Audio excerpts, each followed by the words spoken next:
ወደ ውጭስ ክርስቲያን የሚባለውን ስም ኦርቶዶክሳውያን ምእመናን ያገኙበትን ቦታ አንጾኪያ። እርሶ የጉባኤ ቤት መምህር ነዎት። በማስተማር በመማር የሚያውቁትን በአካል ሄዶ ሲያዩት እኔ እንደው ትልልቅ ዛፎች ሁሉ ሳይ የቄርሎስ ነው እዚህ የተጠጋ ቅዱስ ዮሐንስ አፈወርቅ መጸለዩበት በተለየ መንገድ በደሰቱበት እኔ መጽሐፍ ቅዱስን ሳነብ ወይም በጉባኤ ሲተረጎም እንዲህ ነበር የሳልኳት። ቅዱሳን አባቶቻችን የታሰሩላቸው ምእመናን ቅዱሳን ስዕላት ተሰቅለው ለጣዖት እየሰገዱ ታምራትን የሰሩበት ቦታ እንዲሆኑ የቀረው ብለን የራሳችን ግምት ማስቀመጣችን አይቀርምና ለምን እንደዚህ ሆነ ይመስልዎታል?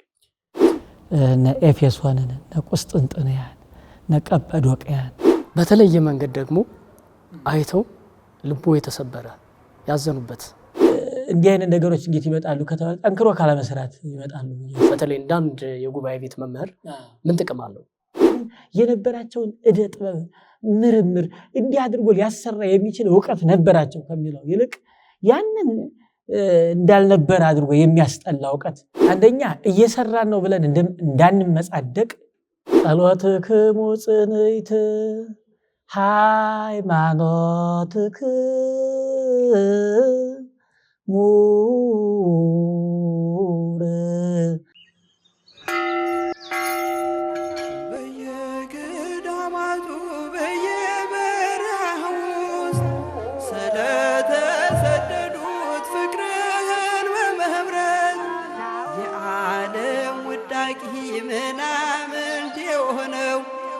ስለ ፍቅር ሲሉ ክብራቸውን ትተው እግዚአብሔር ይማረን፣ እግዚአብሔር ይማረን።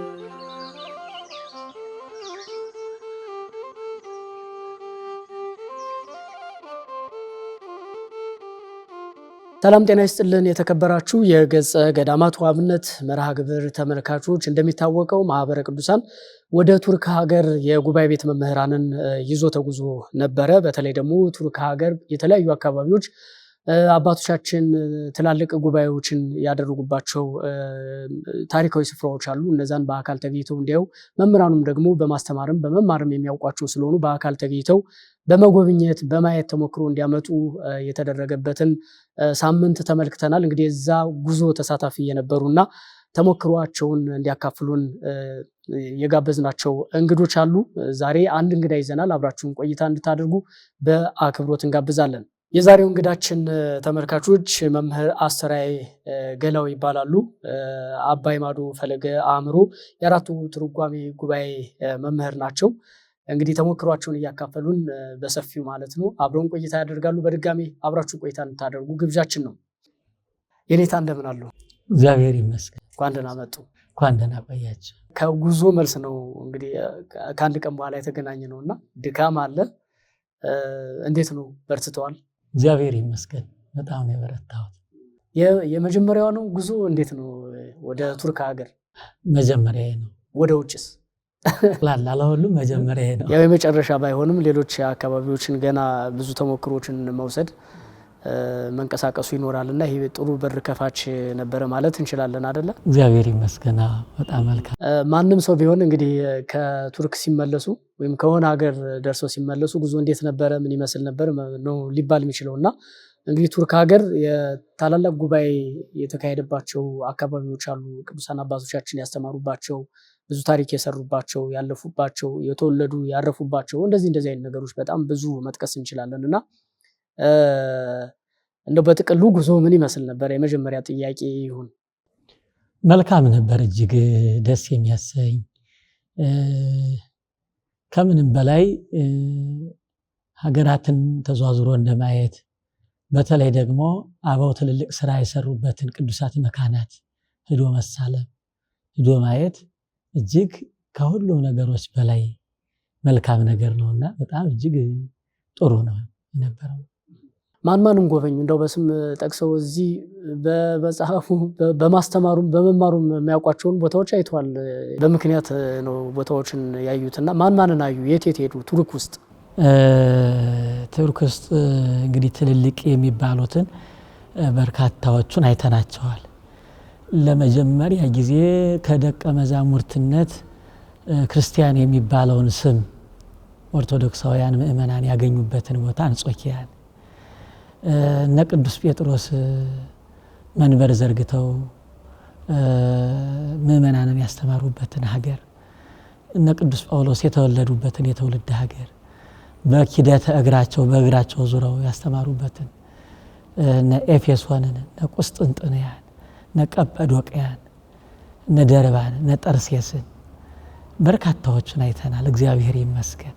በመጽሐፍ ቅዱስ አንደበታችን ስናነባቸው ከአባቶቻችን አንደበት በጆሮአችን ስንሰማቸው የነበሩትን ቅዱሳት መካናት በእግራችን ተዟዙረን እንደ አባቶቻችን የጸለዩበትን ቁመው የጸለዩበትን ቦታ እመቤታችን ቅድስት ድንግል ማርያም ከፍቁረ እግዚእ ከጌታ ወዳጅ ከዮሐንስ ንባቤ መለኮት ጋር 15 ዓመት የኖረችበትን ቤቷን ከዚያም በኋላ በስሟ ቤተ መቅደስ ሰርተው ምእመናን ሲገለገሉበት የነበረውን ታላላቅ ቦታዎች እጅግ ልቡናን የሚመስጡ ለቅዱስ ጳውሎስ እየጻፉ ያስተማሩ ያሳለፉበትን ውሃ የጠጡበትን ምንጭ የቆፈሩበትን ውሃ ጉድጓድ እሱን ሁሉ አይተናል።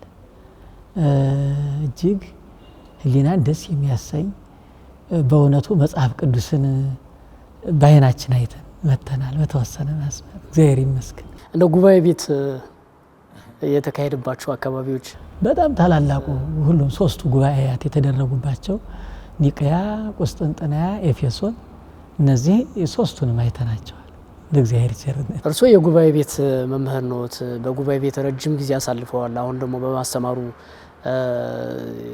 ላይ ነው ያሉትና ምንድን ነው የሚሰማው እዛ ቦታ እነዚህ ጉባኤ የተካሄደባቸው ቦታዎች ላይ ሲገኙ በማስተማር በመማር የሚያውቁትን በአካል ሄዶ ሲያዩት ስሜቱ ምንድን ነው የሚመስል የነበረው እዛ ቦታው ላይ? እንደው አሁንም ድረስ የሚሰማዎት ነገር ምንድን ነው? የመጀመሪያው ቅድም እንዳልኩት እንግዲህ እንደ እንግዳ ደራሽ እንደ ውሃ ፈሳሽ አይደለም። ቤተክርስቲያናችን የምታስተላልፈው ከአባቶች የመጣውን ከሐዋርያት የተቀበልነውን ስርዓቱ ቀኖናው ዶግማው በጠቅላላ የተሰራባቸውን 318ቱ ሊቃነ ጳጳሳት 319ኛ ራሱ ባለቤቱ ንጉስ ክርስቶስ ሆኖ ንጉሱ ቆስጠንጢኖስ የእሌኒ ልጅ ጳጳሳትን ሰብስቦ በቃ መናፍቃን ተከራክረው ድል የተነሱበት ቦታ ለህይወታችን መልስ በምናስተምርበት ጊዜ በምንማርበት በምናነብበት ጊዜ ሁሉ በህሊናችን የሚነሱ ጥያቄዎች በደቀ መዛሙርቱ የሚነሱ ጥያቄዎች የቦታዎቹ አቀማመጥ ከየት ወደ የት እንደሆኑ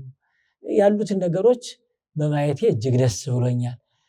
እንዲያ የተደረገባቸው ቦታዎች ደግሞ በክብር ተከብረው እንዲያ እስከ ክብራቸው ባለማግኘቴ ደግሞ በውስጥ የተሰማኝ አለና ሁለቱም ትልልቅ ስሜቶች ነበሩ ይመላለሱ የነበሩት በውስጤ። በእግሬ በመዳሰሴ ቦታውን በዓይኖቼ በማየቴ አባቶቻችን የሰሩበትን ቦታዎች እኔ እንደው ትልልቅ ዛፎች ሁሉ ሳይ ይሄ ቄርሎስ ነው እዚህ የተጠጋ ይሄ ቅዱስ ዮሐንስ አፈወርቅ ቆሞ ጸለዩበት እንዲህ የሚያሳሱ ዙሪያውን ያሉት ዛፎች ትልልቅ ጽዶች ስንመለከት እንደው በቃ ምን ብለህ መግለጽ ትችላለህና ቅጠሎቹን በመሳለም እግራቸው የተረገጠው ነው እንደው በቃ በጣም ምን ለመግለጽ ታወሩበታላችሁ። አሁን የሚሉትን እዛ እርስ በርስ መምህራኑ ጋር ወንድሞች አባቶች ጋር በዚህ ነበር እኮ ሲያስተምሩ በዚህ ሲያልፉ ቅዱስ ጴጥሮስ እንድርያስ በዚህ ሲሄድ ቅዱስ ጳውሎስ እጅግ በጣም እንደውም ከእመቤታችን ከኖረችበት ወደታች ጉባኤ ወደ ተደረገበት ቦታ የሚወርዱ ትልቅ ጎዳና ያ በጣም ትልቅ አውራ ጎዳና ነው። የህዝቡ የገበያ መንገድ ነው። ወደ ቤተ መንግስቱ ደግሞ በዛው የሚገባበት ትልቅ የመንግስት ጎዳና ነው። ሰረገላው ተጭኖ ሰራዊቱ በቀኝ በግራ በፊት ኋላ ቀኛዝማች ግራዝማች ይዞ የሚሄዱበት የነበረው ያን ስትመለከት እዚያ ላይ ደግሞ በኋላ ያ አልፎ ክፉ ነገስታት ተነስተው እንደገና ደግሞ እነ ዮሐንስ እንደ ድምጥያኖስ መከራ ያቀበሏቸው ቦታ በጣም የታሰሩበት እጃቸው እግራቸው ላይ የነበረውን ሰንሰለት እሱን ሁሉ ስትመለከት ያው በመድረስ በማየት ደስታ ቢኖርም ደግሞ የነበረው ነገር ስታነሳ ወደ ኋላ መልስ ስታነሳ መቼስ ሐዘን ደስታ አለው፣ ደስታ ሐዘን አለው። የተዳረሰው በሰርጉ ደስ ይለዋል፣ የጠራው ሰው ቀርቶበት ደግሞ ሊያዝን ይችላል። ዘመድ የሞተበት ሰው በቃ ወደውን አጣው ብሎ ሊያዝን ይችላል። ደግሞ እሱ ለማጽናናት የመጣውን የሰው አይነት ተመልክቶ በጊዜው የሚደረገውን አይዞ የሚለውን ሲያይ ደግሞ ሊጽናና ይችላል። ሐዘንን የሚያጽናና ደስታ አለ፣ ደስታን ደግሞ በጣም የሚረብሽ የውስጥ ስሜት አለና ሁለቱም ይወጣ ይወርድ ነበር በውስጣችን። ሊቃውንቱ በቃ በጣም በትርጓሜ በመጽሐፍ ቅዱስ ንባብ ያየናቸውን እዛው ቦታው ላይ ቁመን መጽሐፉን ስናነባቸው ስንጸልያቸው ወደ ኤፌሶን ወደ ኢቆንዮን አለፉ ሲል ኢቆንዮን ላይ የተደረገውን ሐዋርያው ቅዱስ ጳውሎስን የሐዋርያትን ስራ መልእክታቱን እዚያው ቁጭ ብለን እናነባለን። ቁመን በጋራ አቡነ ዘበሰማያት እንደግማለን። በእመቤታችን ስም ባለው ሰላም ለኪ ደግመን ጸሎተ ማርያም ብለን አባቶቻችንን የተወሰነ ምክረ ሐሳብ ሰጥተው እንዲህ ነው እናደርገውና ያው በኋላም ከዚያ ተነስተን ደግሞ ወደ አንዱ ቦታ ስንሄድ በዚያ ቦታ ላይ እያንዳንዳችን የተረዳንን የተደረገውን መሰረት አድርጋችሁ እኔ መጽሐፍ ቅዱስን ሳነብ ወይም በጉባኤ ሲተረጎም እንዲህ ነበር የሳልኳት፣ ኒቅያ እንዲህ ነበር ማስባት፣ ኤፌሶን እንዲህ ነበር የተረዳዋት፣ ቁስጥንጥንያን እንዲህ ነበር ማስበው። አሁን ሳያት ግን እንዲህ ሆነች። ከመልክዓ ምድሩ ካቀማመጡ ጀምሮ ያለው ትናንትንና ዛሬን እያዛመርን በህሊናችን ውስጥ የነበረችዋን ትናንት የነበረችዋን ኤፌሶን፣ ትናንት የነበረውን ቁስጥንጥንያ፣ ትናንት የነበረውን አንጾኪያ፣ አሁን ደግሞ በዓይናችን የምናየው እንዲህ የሚሰማንን ነገር ያው የወንድሞቻችን በመርሃ ግብር መልኩ ከዚያ በዘመኑ የነበሩ ሁኔታዎች ድርጊቶችን ደግሞ ታላላቅ አባቶቻችን ወንድሞቻችን መምህራን በዝርዝር ደረጃ በዚህ ጉባኤው ሲደረግ የነበሩ ዝርዝር ጉዳዮች አሁን ጥቅል ሐሳቦች ነው የተቀመጡት። አብዛኞቹ በወንበር መጻሕፍት ያልተቀመጡ በንባብ የሚገኙ በዚያም ላይ ደግሞ በውጭ ጸሐፊያን የተጻፉ ወደ ሀገር ውስጥ ያልተመለሱ እድሉ ገጥሟቸው በእውቀቱ በክህሎቱ ሁለተኛ ዙሪያ ሄዱ አባቶችና ወንድሞች መኖራቸው ለኛ እጅግ በጣም እንድንረዳና በቂ የሆነ ግንዛቤ እንዲኖረን ረድቶናል እና በዚያ የተሰማንን በዚያን ጊዜ የነበሩ አርዮስ ብቻ አልነበረም። በዛ ውስጥ አብረው የነበሩ ሌሎችም መናፍቃን የተነሱ ጥያቄዎች እንደ ፖይንት ነጥቦቹ ናቸው። እንደ ወንበር እንደ ሥርዓተ ቤተክርስቲያን የተቀመጡ ዝርዝር ጉዳዮችን ደግሞ በሌሎች ጸሐፊያን የተቀመጡ የውስጥ ጸሐፊያን ያሉትን በየዘመናቱ የተነሱ አባቶቻችን ታሪክ ነውና እንደየደረሱበት ጥናት እንደያጠኑት የጻፉትን ከአንባቢያን ስንሰማ እጅግ አካላዊ ትምህርት ቤት ነው የቆየ ነው። በጠቅላላው ጠቅለል ሳረገው በሆኑ በታሪክ ይነገረን በአባቶቻችን ድሳን እንሰማው የነበረው በቃ ህዶ ማየት የማየት ትምህርት ቤት ነውና በጣም እጅግ በእውነቱ መልካም ነገር ነው። እኔም እዛ ብሬ ነበርኩ መሰለኝና እንደዚህ ሲያወሩ ትሄዳለህ አንድ ቀን አይዞ። መልካም እንዲህ አይነታ በደንብ የተደሰቱበትን አንስተዋል፣ በዛውም ያዘኑበትን አንስተዋል። እኔ እንደው ጥያቄ ላድርገውና በተለየ መንገድ በጣም አይተውት ብዙ ነገሮችን አይተዋል። የተደሰቱበት ሊጠቅሱልን የሚችሉት ምንድን ነው? በተለየ መንገድ የአበውን አጽም በመሳለሜ በቃ መግለጽ የማልችለው ደስታ እሴት ነው። በቃ የነ ዮሐንስ አፈወርቅን አጽም ለቅዱስ ቄርሎስን አጽም እመቤታችን 15 ዓመት የኖረችበትን በዓቷ ያቸው ተከብራ ከሷ በዓት የሰላም ለኪ መድገሚ እነዚህን በማግኘቴ ከዛም በላይ በቃ በጣም በማላገኛቸው መምህራን አብረውን ሄደን በቃ ቀጣይ የሆኑ ስራዎቻችንን በቃ በጉባኤ ቤት በኩል ያለንን ህይወት አባቶች ጋር የወንበር መምህራን ጋር እንዲሁም የዋሃን ምእመናን ጋር ቁጭ ብለን ስለ ቤተክርስቲያን ያሰብንባትን ያችን ዕለት መርሳት የማልችላት ህሊናዬ ውስጥ የተቀመጠች ትልቅ ስዕል በተለየ መንገድ ደግሞ አይተው ልቦ የተሰበረ ያዘኑበት በጣም እንደው ሁል ጊዜ ዝም ይሳስብ የሚመጣልኝ ከህርጉ ጀምሮ ካየኋቸው ስዕለ አድኅኖቹ ተሰቅለው ከስዕለ አድኅኖቹ ስም እግር ስር ስመ ጣዖት እየተጠራ ቅዱሳት ስዕላት በቃ ታላላቆቹ አባቶቻችን ስዕል በዚያ ተሰቅሎ ስመ ጣዖት እየተጠራ በቃ በጣም መሳለቂያ መዘባበቻ ሆኖ በቃ ምንም እንኳን የኛ እንደሆነ እንድንረዳው አምላካዊ ፈቃድ አለበት ብንልም እንኳን ለመሳለቂያነት ሰቅለው በዚያ ላይ በቃ የጠፉት እንዳሉ ሆኖ በቃ አድራሻ የሌላቸው እንዳሉ ሆኖ በጠቅላላው የነበረው ያ ቅዱስ ቦታ እንዳልሆነ ማንነቱን አጥቶ በቃ በጣም እንዲያ ቅዱሳን አባቶቻችን የታሰሩላቸው ምእመናን ቅዱሳን ስዕላት ተሰቅለው ለጣዖት እየሰገዱ በቃ ይሄን ሳስበው ውስጤ በቃ እንደው እኔ እግዚአብሔርን የምለምነው እሱ ነው። በእውነቱ ቸርነትህ ረድቶ ታሪክ ይቀያየራል። የነበረ እንደ መሻ ይቀር ይነጋል፣ መቼስ ይነጋል። ሌሊት እንደሆነ አይቀር፣ ክረምት እንደሆነ አይቀር። ክረምትና በጋ ሲፈራረቅ ሌሊትና ማለት ሲፈራረቅ ይኖራልና ወደዚህ አባቶቻቸውን ታሪክ አንስተው ለሰው ታሪካቸውን የሚዘክሩበት እድል ከእግዚአብሔር እንዲያገኙ እንደው በቃ በጣም ውስጤ ላይ የሚያስበው የምመኘው እሱ። እንግዲህ ብዙዎቹ ፍርስራሽ ሆነው አይተዋቸዋል እንዳልነበረ ሆነው እንዳሉት ቀደም ብለውና እንደው በእርሶ ግምት ለምን እንደዛ የሆነ ይመስልዎታል? እንግዲህ በታሪክም ያነበብናቸው የተማርናቸው ያየናቸው ነገሮች ይኖራሉ። ሄደው ደግሞ ሲያዩት በዚህ ምክንያት እኮ ነው እንደዚህ ሆኖ የቀረው የአባቶቻችን ታሪክ የቅዱሳኑ አጠቃላይ ታምራትን የሰሩበት ቦታ እንዲሆኑ የቀረው ብለን የራሳችን ግምት ማስቀመጣችን አይቀርምና ለምን እንደዚህ ሆነ ይመስልዎታል? ትክክለኛና ዋና መልስ የሚሆነው ከእግዚአብሔር ነው። የሚያውቀው እሱ ስለሆነ ማይመራ ዋት ሁሉ መምሮ የሚያውቀው እርሱ ነው። ዝም ብሎ የራሳችንን ስሜትና እንደው ያለንን አረዳድ ለመግለጽ ያክል የነገሩ የሁኔታዎች ባለቤት ክርስቶስ ሆኖ ሳለ እንዲህ አይነት ነገሮች እንዴት ይመጣሉ ከተባለ ጠንክሮ ካለመስራት ይመጣሉ ያስባለሁ። እንግዲህ እግዚአብሔርን ከማሳዘን እስራኤላውያን ሲበድሉ አሳልፎ ይሰጣቸው። በጣም በመጽሐፈ ኢያሱ ላይ የተቀመጠም ነገር አለ።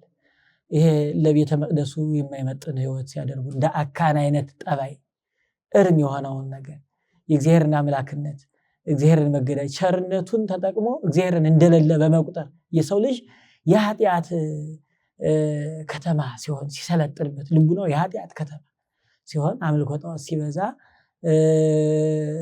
ስንፍና መስራት ያለበትን ሰው አልሰራ ካለ በቃ እንዲሆን የነበሩ ነገሮች ሁሉ ይፈርሳሉ። ድሮም እንዲያ አይነት ቅርጽ ያላቸው እንዲያ ያሉ ትልልቅ ስራዎች እንዲሰሩ የሆነው በነበሩት አባቶች ጥንካሬ ነበር። የአባቶቻችን ጥንካሬ ያላስቀጠሉ የሙሴን መሪነት ኢያሱ ባያስቀጥለው እስራኤላውያን ምድረ በዳ ይቀራሉ። ምን ጥርጥር የለውም። የኤልያስን የመንፈስ ያን ረቂቅ የሆነ የብሕትውና አገልግሎት ኤልያስ ባያስቀጥለው ይቋረጣል። ስለዚህ የትውልዱ ድካም ዝለት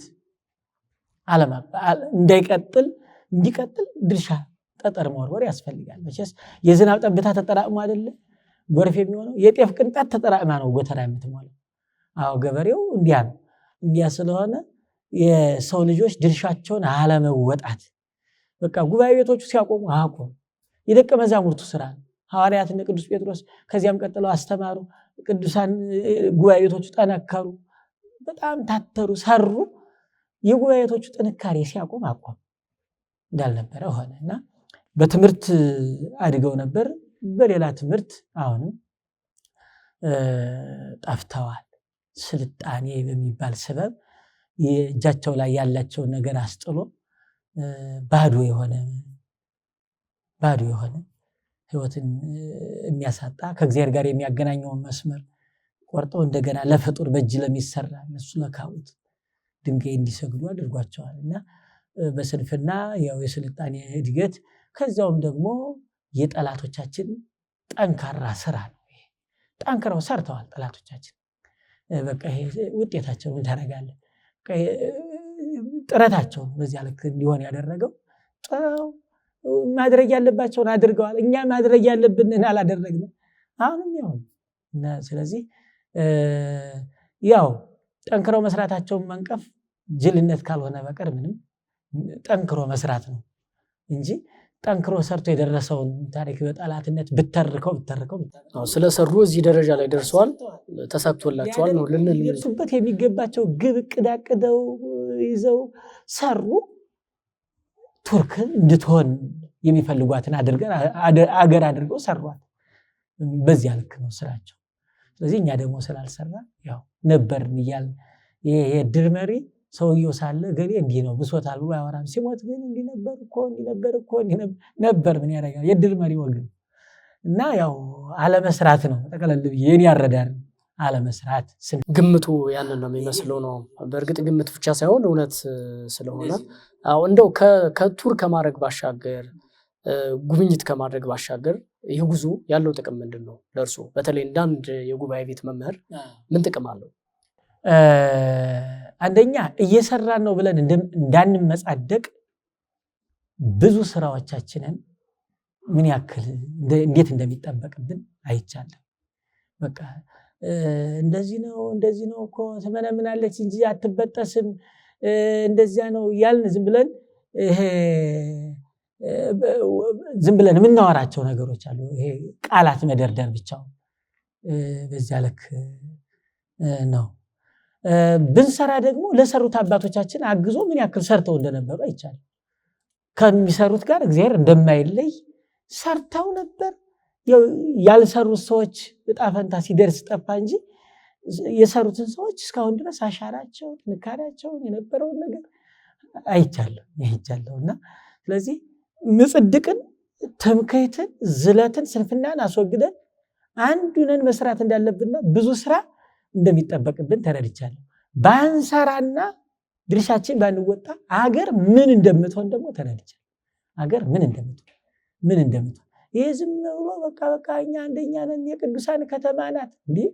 ከነ ዮሐንስ አፈወርቅ በላይ የበለጠ ሌላ ቅድስና አለን እንዴ? እንኳን ማን ደርሰው የቅዱሳን ከተማ ማለት ምን ማለት ነው? ከኤፌሶን በላይ እመቤታችን 15 ዓመት ከኖረችበት ቦታ ፍቁረ እግዚእ የተሰኘ በጌታ አቅፍ የተቀመጠው ወልደ ነጎድጓድ ከተቀመጠበት ከኤፌሶን በላይ እና ዝም ኢትዮጵያ ታበጽሕ እደዊሃ በእግዚአብሔር የቅዱሳን ከተማ ናት እንደዚህ እያሉ ዝም ፕሮፓጋንዳ መንፋት ብቻውን ማውራት ስራ እንዳልሆነ ምክንያቱም የቅዱሳን ከተማ አሁን የኃጥአን መዘባበቻ ሆኖ አይቻለሁ። ስለዚህ ካልሰራን በማውራት ብቻ ምንም አይነት በቃ በጣም ዝም ብሎ የተከበሩ ገሌ ምኑ ነው የተከበሩ? ምን ሰርተናል? እንዲህ ብሎ ሲወረር የአባቶቻችን አጽም በዚህ ደረጃ የቅዱሳን ስዕላት የአባቶቻችን የእጃቸው አሻራ ቤተ መቅደሱ መስጊዱ እስከሚሆን ድረስ ስራ አስቀምጠን የተከበሩ ያሳፍራል። አሳፋሪዎች ነን እና አፍሬያለሁ።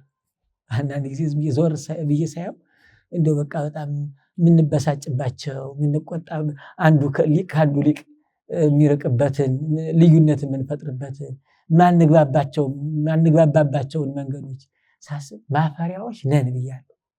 ይህን ያክል ስራ ተቀምጦ የአባቶቻችን ኒቅያን የመሰለ የጉባኤ ቦታ፣ ኤፌሶንን የመሰለ አንጾኪያን የመሰለ ቅዱስ ያን የመሰለ ትልልቅ ጉባኤ የተደረገባቸው ቦታዎች በአሕዛብ እጅ አሳልፎ ሰጥቶ ስለ ግል ክብር እየተነታረኩ በጣም እዚህ ይወላል።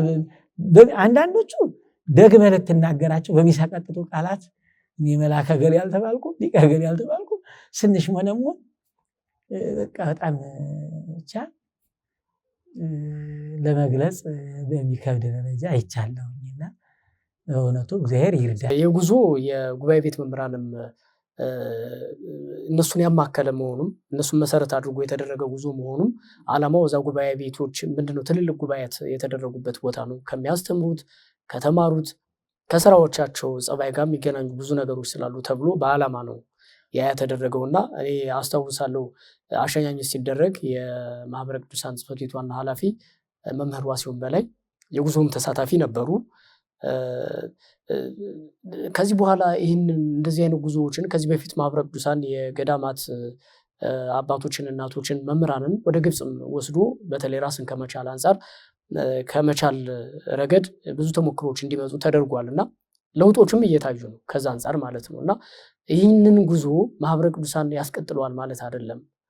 መነሻ መሆን ተሞክሮውን ሌሎች ማህበራት ምዕመናንም በግል ሊያረጉት ላይ ይችላሉ። አባቶችን በየሀገረ ስብከቱ ሊሆን ይችላል፣ እንደ ሀገር ሊሆን ይችላል። ቤተ ክህነትም ተሞክሮውን ወስደውት እንደው እድሉን ያላገኙ ሊቃውንት ሁሉ ይህን እድል እንዲያገኙ መንገዶችን ከመክፈት አንጻር ነው ማህበሩ ስራውን የሰራው ሲሉ ሰምቼ ነበር። እና እንደው ቤተክርስቲያን አሁንም እድሉን ያላገኙ ሊቃውንት እንደዚህ አይነት ቦታዎችን እየጎበኙ ተመልሰው ስራዎች እንዲሰሩ ከማድረግ አንጻር ምን ማድረግ አለባት ብሎ ያስባሉ? ይህንን የጉዞ ሁኔታ ጠቅለል እናድርገው በዛው። የመጀመሪያው እንደ ሀገር ውስጥ ኢትዮጵያ ውስጥ ያሉትን ገዳማት አናውቃቸው።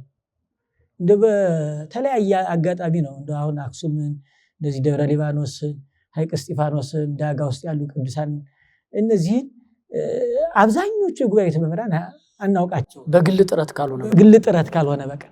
አሁን እንደኔ ምንድነው በተለይ ከዚያ የሄድነው መምህራን በጋራ በመሆን መምህራኑ በጋራ ሆነው ገዳማት እንደዚህ ገዳማትን እየሄዱ በረከት እያገኙ እያዩ እያበረታቱ የሚመጡበትን መንገድ፣ በሁለተኛ ደረጃ ደቀ መዛሙርቱ በራሱ በአንደኛ ዓመት በሁለተኛ ዓመት በሶስተኛ ዓመት እየተደረገ ከበጀታቸው ልክ ለምነው እንደሚበሉት ሁሉ ይህን በእግር የሚከደውን በግሩፕ ሆኖ ማለት ነው። በግሩፕ አንድ ደቀ መዝሙር በራሱ ጥረት ዋልድባ ሊሄድ ይችላል፣ በራሱ ጥረት ማኅበረ ሥላሴ ሊሆን ይችላል። ግን እንደ ኢትዮጵያ ጉባኤ ቤቶች የጉባኤ ቤት ህብረት 5 ደቀ መዛሙርት ሊሆን ይችላል፣ 3 ደቀ መዛሙርት ሊሆን ይችላል። እነዚያን በየዓመቱ የሆኑ ገዳማትን በተለይ አሁን ያለው ሀገራዊ ጉዳዩ ከተስተካከለና እንደ ልብ መሄድ ከተቻለ ደቀ መዛሙርቶቻችን በእግር ተጉዞ ገዳማትን የመሳለም ችግር ያን ያክል ብዙ የለባቸው። ግን ደግሞ የትምህርት ጊዜያቸውንም ከመቆጠብ አንጻር መጠነኛ የሆኑ የትራንስፖርት ወጪዎች እየተደረጉ ኢትዮጵያ ውስጥ ያሉትን ማየት ቢቻል በጣም ጥሩ ነው። ከመጠበቅ አንጻር አንደኛው ማህበሩ የጀመረውን መንፈሳዊ አገልግሎቱን አጠናክሮ ማስቀጠል መቻል አለበት። እግዚአብሔርም ይረዳዋል፣ እየረዳው እያገዘው፣ የአባቶች ጸሎትም እያገዘው፣ የጉባኤቶች ጸሎትም እያገዘው በጣም ይህንን ማስቀጠል አለበት የሚለው አንደኛው ሐሳቤ ነው። ሁለተኛው የጽዋ ማህበራት፣ ሁሉም ማህበረ ቅዱሳን ብቻ አይደለም፣ ሁሉም የጽዋ ማህበራት ትልልቅ አንጋፋ የግሸን ጉዞ የሚያደርጉ የተለያዩ ጉዞ የሚያደርጉ አቅም ያላቸው ማህበራት ትልልቅ ወንድሞች ያሉበት ትልልቅ ምዕመናን ያሉበት አሉ። ልክ ይህንን አንድ እቅድ አድርገው ይዘው በሚጓዙበት ጊዜ አሁን ወደ ኢየሩሳሌም የሚጓዙ ብዙ ማህበራት አሉ። ሲሄዱ 1-2 መምህራንን ይዘው መሄድ የሚችሉበትን እድል የማካተት እሱን ማድረግ ቢችሉ መምህራን እየሄዱ ቢያዩ ነገ የሚተኩያቸውን ደቀ መዛሙርት ጥሩ ግብአት ይሆናል ብዬ አስባለሁ። የድርሻችንን ብንወጣ አትራፊዎች ነን። እጅግ በጣም ጥሩ ነው። እንግዲህ ቸርነቱ ካለው መዋቅሩን ያደርገው አልጠላ። የኔታ በጣም እንግዲህ ደርሰው ከመጡ በኋላ እዛው አብረን የሄድን ያክል እዛ አካባቢ ያለውን እንድናስብ በማድረግ ተመልካቾች በእርግጠኝነት መምህራኑ ሊቃውንተ ቤተክርስቲያን ቱርክ ሀገር ሄደው የጎበኟቸውን ቅዱሳን አባቶቻችን ያለፉባቸውን የሰሩባቸውን በጣም ብዙ ታሪክ ያሳልፉባቸውን ቦታዎች አብረን ጎብኝተናል ብዬ ተስፋ አደርጋለሁ። እኔ እንደዛ ነው የሚሰማኝና እንግዲህ በረከታችሁ ይድረሰን ማለት ነው የምፈልገው። ያው በረከት አይለይ። ቆንጆ ቆይታ ነበረን። እንግዲህ በሌላ ሀሳብ ደግሞ በተለይ ጉባኤ ቤቱን በተመለከተ የእርሱንም አጠቃላይ ሀገራችን ላይ ያሉ ጉባኤ ቤቶችን የተመለከተ ሀሳብ አንስተንም ቆይታ እናደርጋለን። ለዛሬ ግን እጅግ አድርጌ አመሰግናለሁ። ከኔታ አስራየ ገላው ጋር በዚህ መንገድ እንግዲህ ስፍራው ድረስ የሄድን ያክል በሚመስል ደረጃ እንግዲህ የነበሩበትን ያዩትን የታዘቡትን ያገኙትን ነገር እያካፈሉን አብረን ቆይታ አደረግን። የዛሬውን መርሃ ግብራችንን የምንቋጨው በሳቸው ዜማ ነው የሚሆነው። አስቀድሜ ግን ከዚህ በፊት ከመምህረ መምህራን በፀሐለሙ ጋር ለተከታታይ 2 ሳምንታት አብረውን ቆይታ አድርጓል። ወይም 2 መርሃ ግብራትን ወደ እናንተ አድርሰናል። በይደር የተሆነው ሌላ መርሃ ግብርም አለ። ቀጣይ ሳምንት እሱን ወደ እናንተ እናደርሳለን። የኔታ አስራየ ገላው ጋርም ተመልሰን እንመጣለን በሌሎች ሀሳቦች ማለት ነው። በኔታ ዝማሬ መርሃ ግብራችንን ቋጭን። አብራችሁን ስለቆያችሁ እናመሰግናለን። በያላችሁበት ጥሩ ጊዜ ተመኘን። ሰላም። ጸሎትክሙ ጽንዕት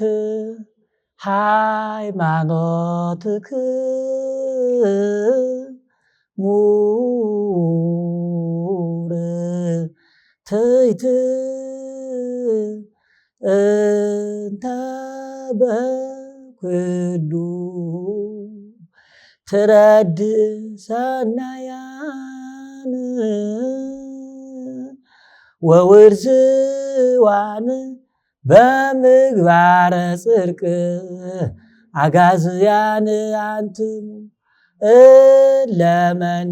ለመነንክምዎ ለዝንቱ ዓለም ኃላፊ ከመ ነግድ ወፈላሲ ሃልው አሃውየ ፍቁራንየ ምንት ይበቁአነ ንብረቱ ለዝንቱ ዓለም ኢትርሲቱ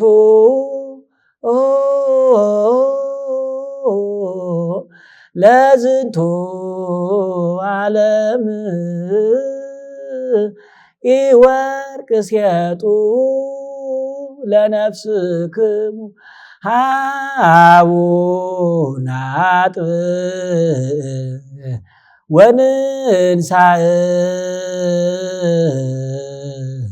መስቀለ ሞቱ ለፍጹም መድኃኒነ ኢየሱስሃ ክርስቶስሃ ሰብህዎ እንዘ አልብነ ኩሉ ብነ እንዘ አልቦ ዘየአምረነ ብዙሃን የአምሩነ ንልበስ ልብሰነ